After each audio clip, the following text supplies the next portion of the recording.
Gostaria de confirmar, reafirmar aqui alguns pontos importantes com relação à perícia, porque, infelizmente, eu não sei se as pessoas não leram o laudo ou se, eventualmente, leram um laudo diferente do que foi entregue pelos técnicos, ou se, eventualmente, só estão destacando as partes que acreditam sejam favoráveis.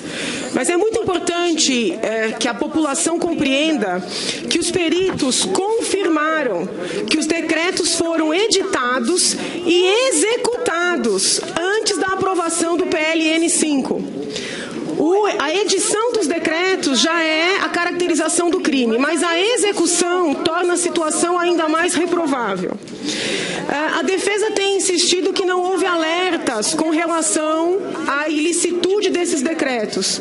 Esses alertas não são necessários porque a presidente, ao remeter o projeto de lei PLN 5, ao enviar aqui para esta casa, na exposição de motivos assinada por ela, já declarou que sabia que havia incompatibilidade com a meta vigente.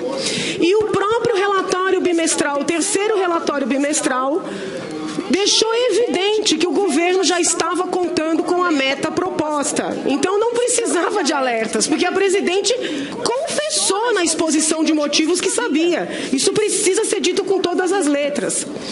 Muito embora a autoria não seja competência de peritos, como eu procurei deixar claro ontem aqui, essas questões referentes a dolo, culpa, autoria, são questões muito mais afetas aos juízes da causa do que aos peritos. Os peritos respondem questões objetivas. No que concerne aos decretos, os peritos foram categóricos ao aduzir que a autoria era inconteste. Por quê? Porque os decretos são assinados pela Presidente da República. Só por isso os peritos escreveram isso.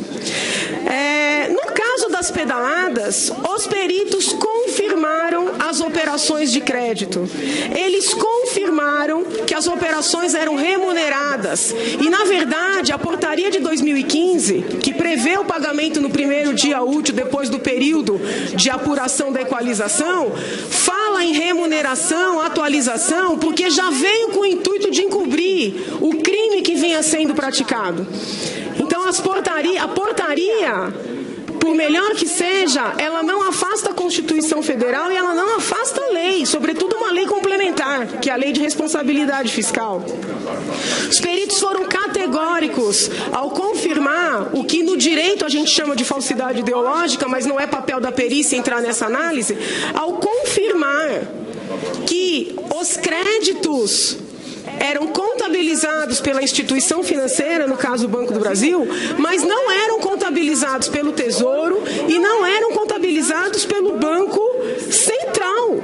Isso é importante que seja dito. Então, isso tudo está na perícia. Agora, estão dizendo que os peritos disseram que a presidente não tem participação nas pedaladas. Desculpa, eles não disseram isso. Eles disseram que não constataram o ato da presidente nos documentos analisados. E nem poderiam. A presidente não é funcionária do Banco do Brasil. O que a defesa queria? Que houvesse um ofício da presidente dizendo assim: olha, tomem empréstimos proibidos por lei, não contabilizem porque é proibido. Desculpa, com todo respeito, chega a ser pueril. O que a defesa queria, meu Deus? Que houvesse um ofício da presidente mandando cometer um crime? Agora, o que se tem que lembrar é o que falou a testemunha trazida pela defesa ontem, doutor Adams.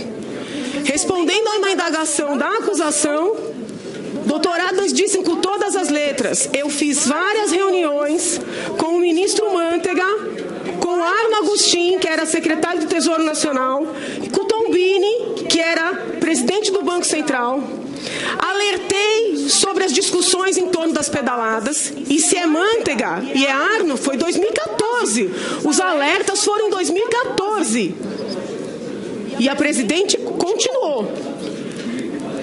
Doutor Adams, que estava sentado aí, disse: eu alertei e orientei que pagassem os débitos. Esse depoimento de ontem, para mim, foi o mais importante do processo inteiro.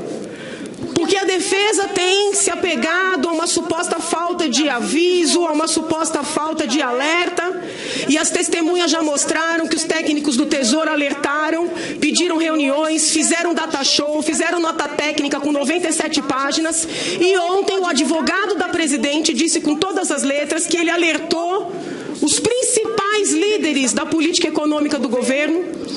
E na semana anterior, o ex-ministro Nelson Barbosa disse que a presidente participava das reuniões com os ministros da área econômica.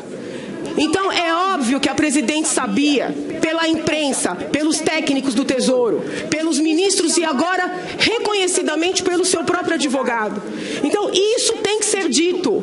A população tem que ter a segurança de que golpe sofremos nós brasileiros.